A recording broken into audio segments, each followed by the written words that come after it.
அனைவருக்கும் வணக்கம். இன்றைக்கி நவம்பர் 23 2024 சனிக்கிழமை. தினமணியில் இருக்கிற முக்கியமான நியூஸஸ் என்னென்னு பார்க்கலாம்.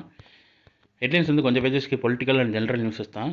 ஸோ டேரெக்டாக இன்றைக்கான திருக்குறள் என்னென்னு பார்த்துட்டு இம்பார்ட்டன்ட் நியூஸஸ் என்னென்னு பார்த்துடலாம். வகையற சூழாது எழுதல் பகைவரை பாத்தி படுப்பதோர் ஆறே, செயலின் வகைகளை எல்லாம் முற்ற எண்ணாமல் செய்ய தொடங்குதல் பகைவரை வளரும் பாத்தியில் நிலைபெற செய்வதொரு வழியாகும்னே தெரிந்து செயல்வகைன்ற அதிகாரத்தில் திருவள்ளுவர் சொல்லியிருக்காரு.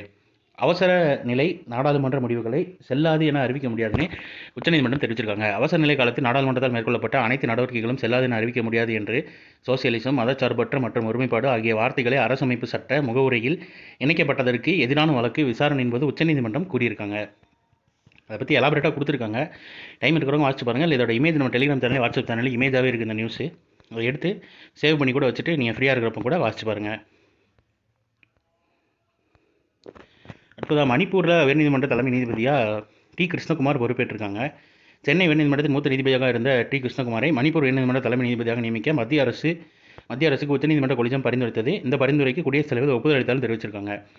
ரீசெண்டாக நிறைய இஷ்யூ அங்கே இருக்குது. ஸோ இது ரிலேட்டடாக கூட இப்போ யார் உயர்நீதிமன்ற நீதிபதியாக மணிப்பூரில் இருக்காங்கன்னு கேட்டால் டி கிருஷ்ணகுமார் அப்படின்றதையும் ஞாபகம் வச்சுக்கோங்க.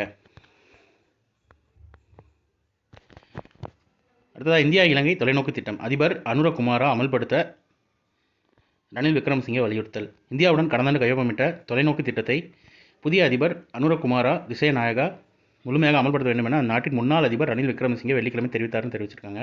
திட்டம் பேர் பார்த்துக்கோங்க, தொலைநோக்கு திட்டம். இந்தியாவுக்கும் இலங்கைக்கும் இடையேயான திட்டம். ஸோ இன்றைக்கான இம்பார்ட்டன்ட் நியூஸஸ் அவ்வளோதான். இதோட ஷார்ட் வெர்ஷன் தான். ஒன்றும் கரண்ட் அஃபேர் நம்ம சேனலில் இருக்குது. வேணுங்கிறவங்க அதை யூட்டிலைஸ் பண்ணிக்கோங்க. ஸோ மேலும் இன்னொரு நியூஸில் சந்திப்போம். தேங்க்யூ.